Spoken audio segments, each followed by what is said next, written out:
labanan para sa number 1. At ito, ang estado ng dalawa. Arwin for 3! Talking Tex has one more chance.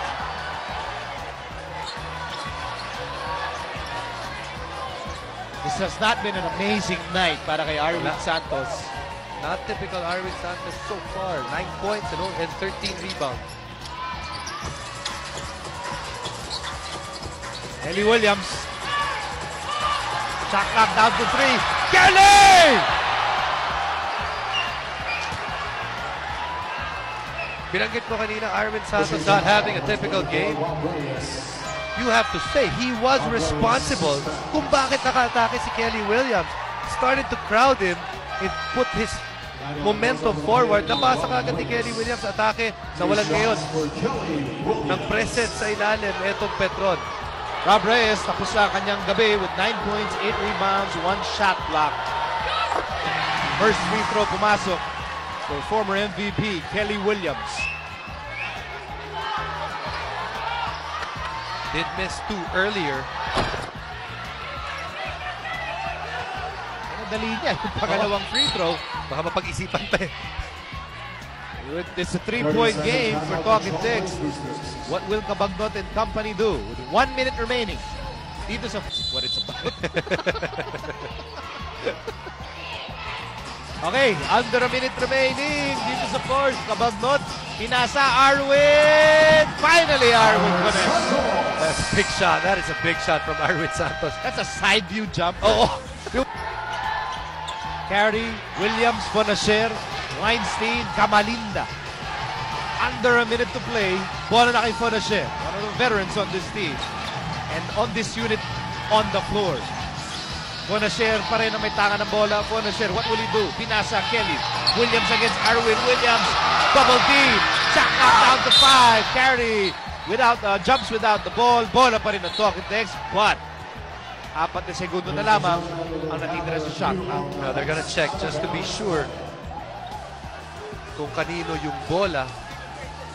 And this is just a big bonus for Talking Tex. Bakit? They have a chance to set up their play. Just because the ball goes out right now, and while the ball is out, the referees are gonna have to talk about ano nangyari. This is a free timeout. Seemed like tumama sa tuhod ni Arwin. It seemed that it's close. And I just want to yes, it is going to go to Petron. I think by allowing teams to huddle, it goes to Talking Tex. rather, yes, it goes to, but I believe with this rule, and you allow players to come back and talk to their coach, it's a free timeout. Yeah. It's exactly what Talking Tex did. Let's see if they will benefit from it. Yeah, their play run just couldn't get the ball in bounds. Look out. Shot clock down to 3. Carey fakes, fires! No! Bola na kay Danny I. It's a 1-point game. And timeout. Hiningi kagad ni Alex Cabagnot. And Alex Cabagnot is saying he may be sorry because he knows that was the last timeout. Maybe they could have gone and seen ano ba makukuha natin dito sa early offense natin.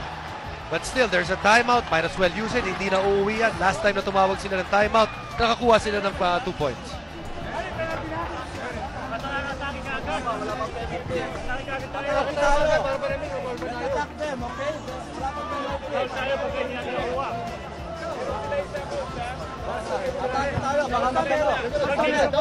Hey, listen. Pagka pinatyo, hindi sila papaul. Kailangan atake tayo. So, bakit pa rin tayo? Basta may bilaw tayo. Kelly Williams, instrumental in the fourth quarter para sa Talking Tex. Arwin Santos not having a normal, amazing game. But Kelly Williams with that thundering dunk. Look at the numbers, 21 points, 9 rebounds para kay Williams, 11 points, 13 rebounds for Arwin. Field goals, that's the big thing for Arwin. Ay, ang laking bagay, di ba? Dahil 5 out of 16. Pwede mo sabihin, yung ilan dyan sa mga rebounds niya, galing na rin sa mga mintis niya. And Kelly Williams, it was necessary for him to start scoring sa dami ng mga injured. And he stepped up to the plate and hit 21 points. But, you know, Arwin will remain a dangerous player. With 23 seconds remaining, Kelly will try and play top-notch defense dito para sa Talking Tex. Gotta be careful with Alex Cabagnot when he gets... Kamalinda ang bantay. Here's Cabagnot. Talking Tex with a foul to give. Cabagnot, where's he going? Ooh, dangerous pass. Daniel Defonso outside. Cabagnot, yes, sir!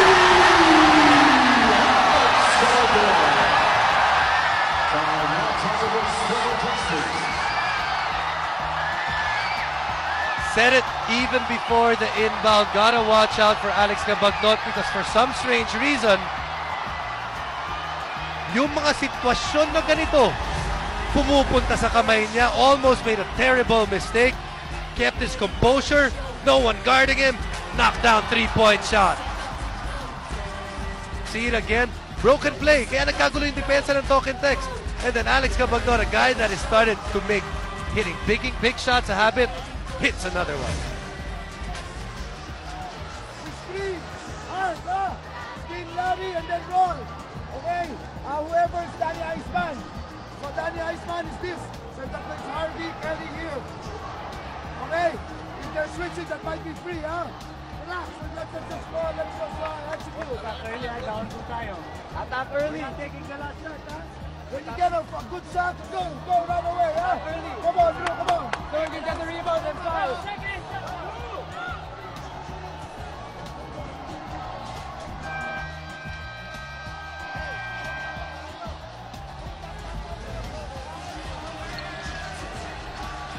What will happen with 12.8 seconds remaining dito sa fourth and final quarter?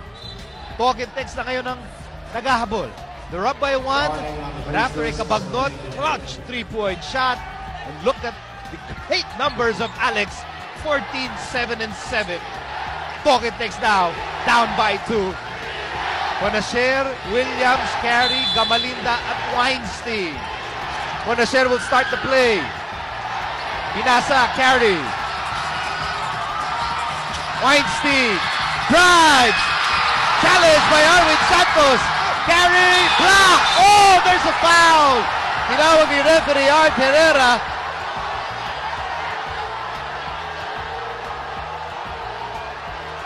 A wild sequence with 3.7 seconds remaining. Foul naman kay Arwin Santos.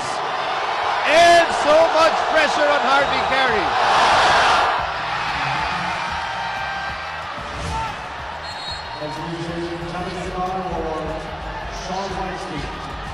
There you see it, yung foul kay Arwin Santos. Harvey made the first one. This is the key one. If it doesn't go in, where does the rebound go? It doesn't go in, Japet! No! Basket is good! I don't believe it!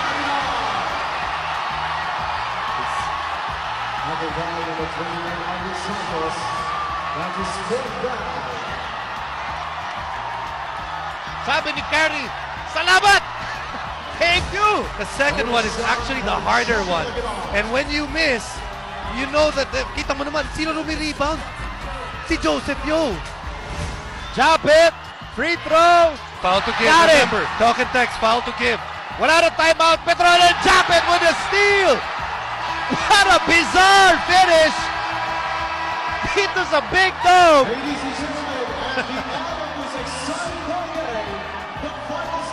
Sulit ba ba yan? Sulit ba sa panonood? Grabe ang naging ending ng laban na to. Stolen both ways. Seemed like Petron had just stolen the game. Pinawian ka agad ng Talking Tex. Sino ba? Okay, name me one henyo na magsasabi, papasok si Japet, kukuha niya yung rebound, makukuha niya yung putback, 3-point play, at sa paya-ago ng bola sa dulo. This is unbelievable. Second shot is always difficult because you realize that nakikita mo na yung finish line. Harvey just misses it, but Japet, buong laro sinisigawan ni Coach Chot Reyes. Hindi pa nakakashoot buong laro. Finds his first 2 points and maybe, and looks like also finds one of the top 2 seeds para sa Talking Tex. 80-78, wild finish on a Tuesday night. 2-point win for Talking Tex.